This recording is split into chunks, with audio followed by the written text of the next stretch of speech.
Bonjour à tous, bienvenue sur Beautyfellows. Aujourd'hui, je vais vous parler des anti-cernes, ceux qui sont mes favoris et ceux que j'aime le moins. Si vous voulez tout savoir sur les anti-cernes, alors restez en ligne et n'oubliez pas de vous abonner, partager la vidéo et surtout commenter.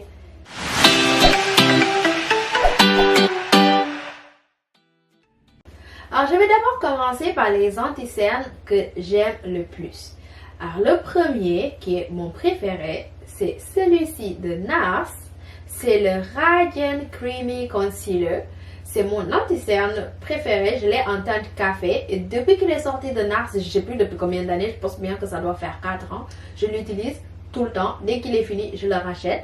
Il donne, c'est un fini lumineux et il a une couvrance moyenne, je trouve.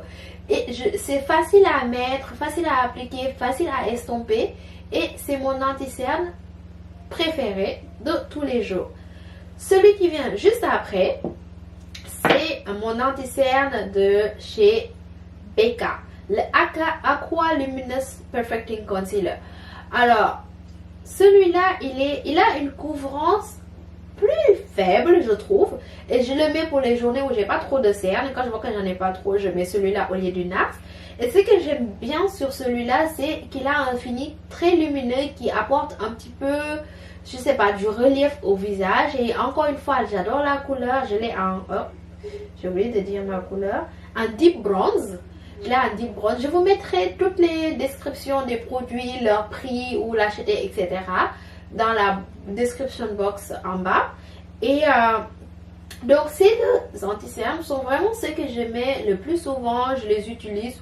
Voilà, c'est mes anti-cernes de chaque jour pour aller au travail ou aller voir mes amis. Alors pour les jours qui sont un peu plus compliqués, où j'ai besoin d'une couvrance plus importante, j'utilise l'anti-cerne aussi de NARS. C'est celui-ci qui est le Soft Matte Complete Concealer, qui est sorti un peu plus tard que celui-là, le Radiant Creamy. Et il est aussi en teinte Dark 1 Café. J'ai la même teinte sur les deux. Mais celui-là, contrairement à l'autre, a un fini mat et a beaucoup plus de couvrance. Il est beaucoup plus opaque que celui de l'autre, le Radiant Creamy. Je l'utilise pour les jours un peu plus long, où j'ai besoin de plus de couvrance, ou quand je vais à des fêtes. Et à côté de celui-là, l'autre que j'utilise avec beaucoup de couvrance, c'est le Cover FX Cream Concealer. Et celui-là aussi, il vient en NX Deep. Et juste un point quand même, le Cover FX n'existe pas en France. En fait, il faut l'acheter sur le site de Cover FX aux États-Unis. Et c'est ce que j'ai fait. Je l'ai fait venir directement des États-Unis. Et j'aime beaucoup cet anti-cerne. Il a une très bonne couvrance. Et il faut en utiliser un chouïa. Et ça s'éveille partout. C'est très couvrant. C'est vraiment bien. Et j'adore la couleur. Donc celui-là, je l'utilise souvent. Je mets là un peu et c'est parti. Donc ça, c'est mon deuxième pour la couvrance totale. Le dernier concealer que j'aime et que j'utilise pas mal, c'est celui de Make Up For Ever. Alors, il s'appelle Anti-Cerne Couvrance Invisible. Et Make Up For Ever appelle ça un anti-cerne, mais pour moi, en fait, c'est un correcteur, parce que comme vous pouvez le voir, la couleur est méga orange. Donc moi, ce que je fais en général, je l'utilise comme un correcteur. Je le mets là et là avant mon anti-cerne, et après je mets l'anti-cerne de Becca ou l'anti-cerne de NARS. Parce que ça, c'est trop orange, et si je l'utilisais tout seul, je pense que je ressemblerais à rien. Voilà, en gros, ça, ces 5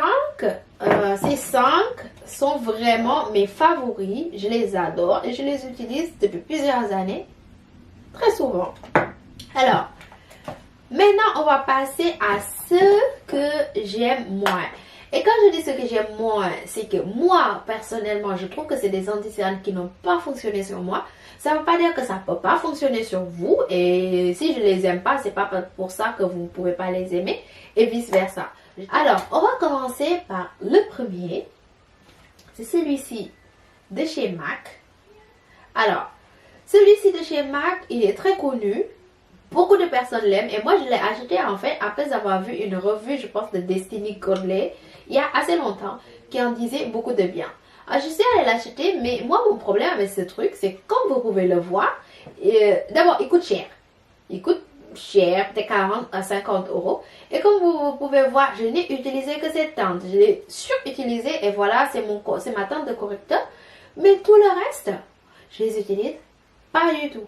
Alors, cette teinte-là, marron, elle est censée être une teinte de contour, je pense. Mais moi, j'arrive jamais à faire du contour avec parce que c'est carrément la teinte de ma peau. Donc, je n'utilise pas. Ensuite, cette teinte-là, orange, elle s'appelle Okra. C'est une teinte, pardon, jaune. Elle est censée être une teinte de correcteur aussi, mais j'ai jamais compris comment l'utiliser et à quoi ça sert. Ensuite, il y a les anti-cernes et celle-là qui est la teinte, ils disent pas, je crois que c'est la NC50. C'est trop, pour moi c'est trop clair, donc je l'utilise pas. Et celui qui est en haut encore, c'est encore plus clair et je l'utilise pas. Le seul d'entre eux que j'ai vraiment utilisé, c'est celui-ci. C'est celui-ci. Mais en fait, du coup, je trouve que c'est très difficile d'aller dedans, de trouver, de prendre le pinceau, aller dedans, mettre sur le truc. Je sais pas pourquoi. En tout cas, pour être honnête avec vous, je n'ai pas vraiment eu l'usage de toute cette palette. Je n'ai utilisé que celui-là. Et j'ai vu que MAC le vendait à single. Donc, du coup, je vais juste aller acheter celui-là quand c'est fini. Et puis, cette palette, je vais la donner à quelqu'un qui serait intéressé. Mais pour moi, elle n'a pas vraiment fait son job. Le prochain anti-cerne qui m'a aussi un peu déçu, c'est celui-là, le Lock It de Kat Von D. Alors, je l'ai en D37 Worm. Et je sais pas pourquoi, en fait, cet anti-cerne est tellement épais. Je trouve que c'est tellement épais. Quand tu le mets, ça fait une grosse couche. Ça me donne un air trop maquillé. La couleur ne me plaît pas. C'est un peu trop orange. Donc, je l'ai acheté. J'étais super excitée parce que tout le monde en a dit du bien. Je l'ai acheté. Je l'ai mis. J'ai pas aimé. Et depuis, je ne le mets pas. Donc, je vais le donner à une copine. Et le dernier, c'est l'anti-cerne de chez L'Oréal. Le True Match de chez L'Oréal. Alors, celui-là, c'est un bon anti-cerne. Il est vraiment bien. Et je trouve que par rapport à son prix, il coûte qu'entre 7 et 9 euros. C'est hyper bien. Et donc, vous pouvez carrément l'avoir et l'acheter facilement. Le problème que moi, j'ai avec cet anti-cerne, c'est qu'il a soit de l'alcool ou une odeur d'alcool. Je ne sais pas ce qu'il y a dedans.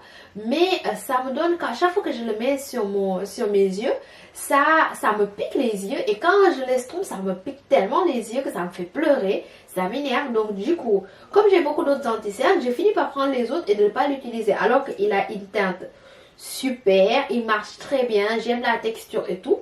Mais cette odeur et ce truc, je n'arrive pas. Si vous, ça vous dérange pas et que vous pouvez le supporter, alors c'est une bonne option. Pour moi, c'est moyen. Voilà en gros pour les anti-cernes. Dites-moi vous ce que vous pensez. S'il y a des anti-cernes que vous aimez bien ou sur lesquels vous voudrez que je fasse une revue. Et je le ferai. Au revoir et à bientôt.